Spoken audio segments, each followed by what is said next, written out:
I didn't have my camera on in time, but this kid in the tutu went down real hard, just high-sided onto his right side. I don't know what caused it, but it looked rough. This is the start for Harris Bridge round 2. It's round 14 for the Mid-East Hare Scrambles. Clint Eden's always getting a good start. Byron Dotson right next to me, the normal people I'm racing with. Into the first couple of turns, I end up about 5th in the group, and this stayed pretty consistent the whole time. I end up 2nd out of 14, 31st overall at the end of the race. This course is dry, and it didn't have a ton of variation in terrain. You kind of just went down these 4x4 and ATV trails for most of the ride, but it was a lot of fun because of the flow of the course. It's one thing to have wide trail, but it's another thing for it to have a really good flow where you feel like you're getting in a groove or something. And these trails felt like that. These long sections of chicanes and big fast sections. Mid-East overall is a faster course race organization, mostly because they run the UTVs and ATVs, so the bikes not being their focus entirely, there are sections that are in tracks that are just more suited towards an ATV or a UTV or something like that. This is a Lower Creek section. I think this was a bike only section. It was really good, kind of hero dirt situation. It was a little slick in spots, but you can see there's still some dust getting kicked up with a little layer of that good tacky mud on top of it. I think this is all first lap, and we stayed together in the same group of 5 for a little while until me and Gary, the guy who's right in front of me, started to push up.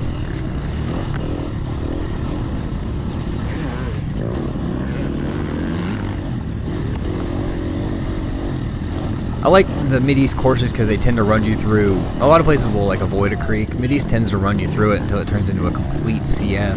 And this creek here never did, but apparently there were spectators that had been stuffing logs and stuff inside the drainage for the creek and were almost causing a big issue where it was going to back up.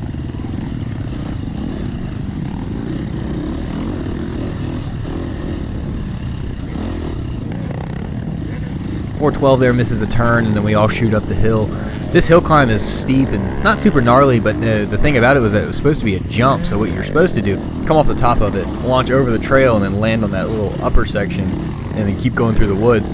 I don't know if there was any real benefit to it other than continuity of trail, but it was still, I never did it, and I didn't see anybody in my group ever really try it other than rolling it, just kind of climbing up the other side, but that definitely didn't seem any faster. You drop down into this sand section. I really enjoy sand riding as long as it's not the main part of the course. If there's a good section, good long section of sand, I really enjoy it. And people, I don't know about what it is, but people slam on their brakes a lot in sand, and I don't tend to. Or this section of the course got a little beat up by the end of it, and it's real hard, big braking bumps into that turn.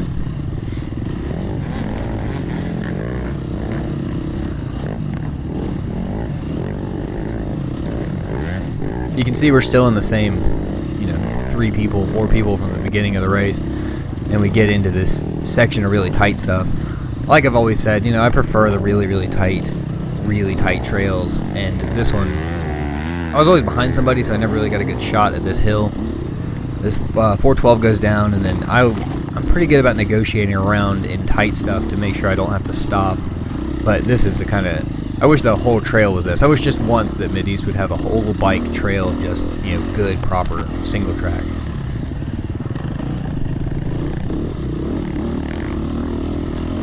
Come out into this big mulch pile. I don't know why people like mulch. It's really the weirdest kind of material to ride in. It's sucks your speed up like sand, but grips like mud and controls like mud. It's just very, very odd.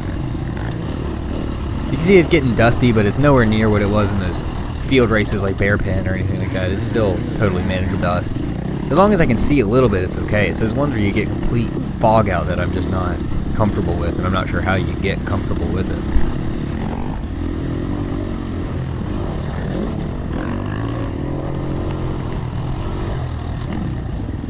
This little cut-in was weird. There's a vine hanging down on my left that apparently got a couple people, yanked off their bikes.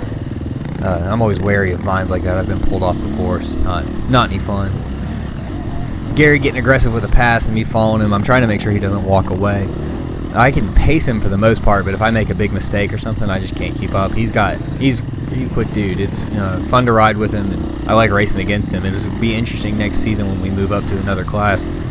trying to keep up with them, not having to compete with lappers and other slower riders that get hung up in these goofy little obstacles. And that's my major complaint. The C-Class thing, I'm still not finishing first, but you know, it's usually me and Gary, unless I have some kind of goofy mechanical problem. But usually me and Gary in the front, and that's okay. It's the thing that we have to compete against other groups of C-Class riders where we're getting hung up. You get in these weird bottlenecks, they stop in the most random of places, getting these long lines where nobody wants to pass each other. This section was real sloppy. It was just probably the worst section of the whole race, of where it was any real, greasy, sloppy mud. But it wasn't very deep, so it didn't really matter. You just had to, make sure you didn't get real squirrely and shoot off into the trees. But like I was saying, the C-Class thing is, I'm kind of tired of it now because of getting stuck behind people and getting hung up in places where I normally wouldn't get hung up because I've got to compete with other riders that can't negotiate the terrain.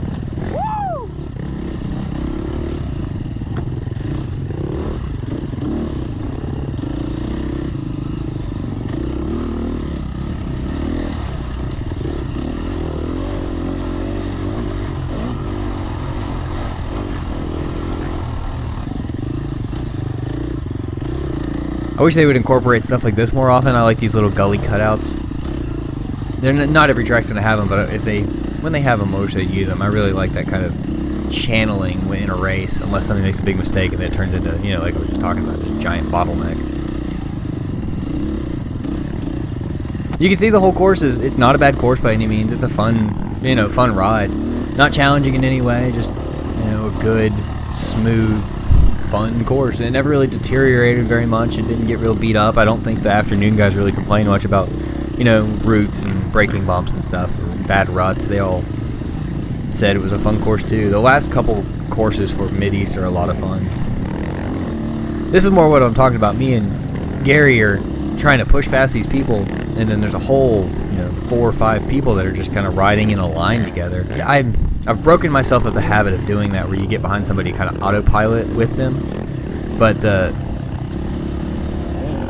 I get that mentality where people just kind of line up together and then they all stick in the same line and run together. But now I'm getting past that. It's really starting to get kind of aggravating when I come up on a group of people doing that.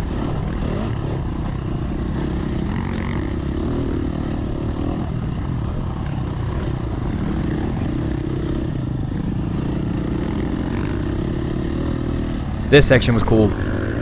It was nothing like real remarkable. It was just, flat out. So if you're somebody who was riding slow in front of you, you get on this and you can really just wring the bike out as much as you're comfortable doing, because you had a long way of no real obstacles, just pin it and hold on. I kind of wish they would do better about, at the end of a section like that, indicating that you're going to turn, but I guess that's part of just the rider's responsibility for knowing how to read the trail, because it is pretty precarious if you were coming into that super hot and didn't see the trail had turned. But later on in the race, it gets beat in and everything, so that becomes less of a problem. This is a fast section too. Once you get comfortable in this section here, it was just more of that same good, flowing, high-speed riding.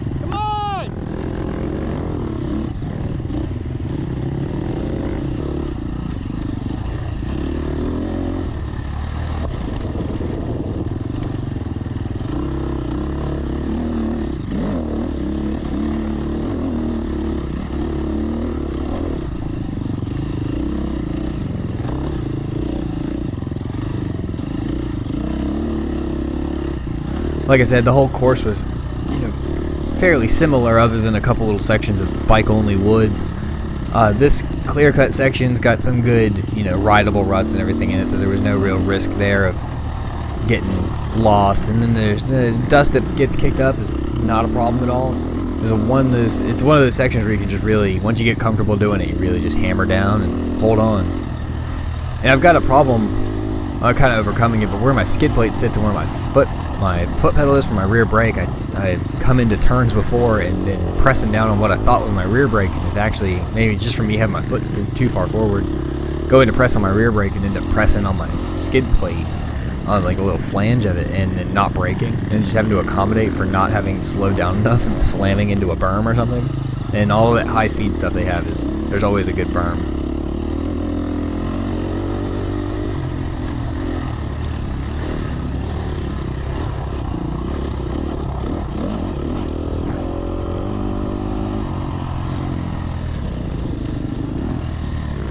This was weird. It was just a pile of dirt and outside of the trail, and they sent you up it.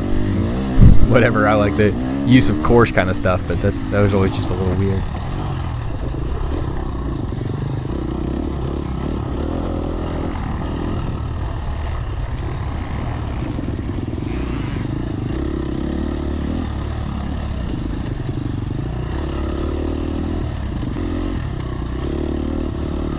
This section was rough. This was like where they had dumped a bunch of gravel, and then every kid looks at that and they're like, oh man, I can make a bunch of jumps out of that. And then you actually ride through it and you realize that there's no like consideration for transition. There's no consideration for how fast you're going to slam into each one of these bumps. And that's what that gravel section was like. It was just really super rough and didn't make any sense. It had no rhythm. You just kind of grit your teeth and hold on while you made it through it. A lot of people said they slammed into that, like the face of this real hard, and it was just, you know, totally unpleasant. But another one of those things where it's there in the course, so why not use it?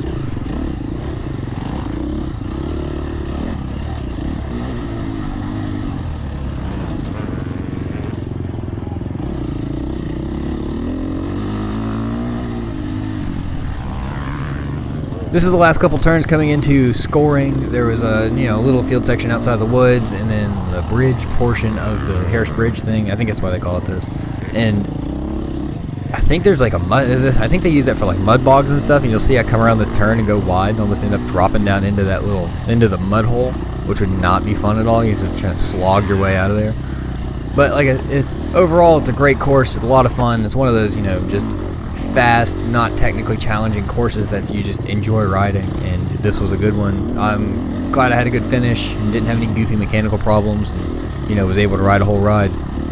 Like I said, finished 2nd out of 14, 31st overall. Had a great time doing it. See you guys next time at Walnut Grove in Hickory, South Carolina. Peace.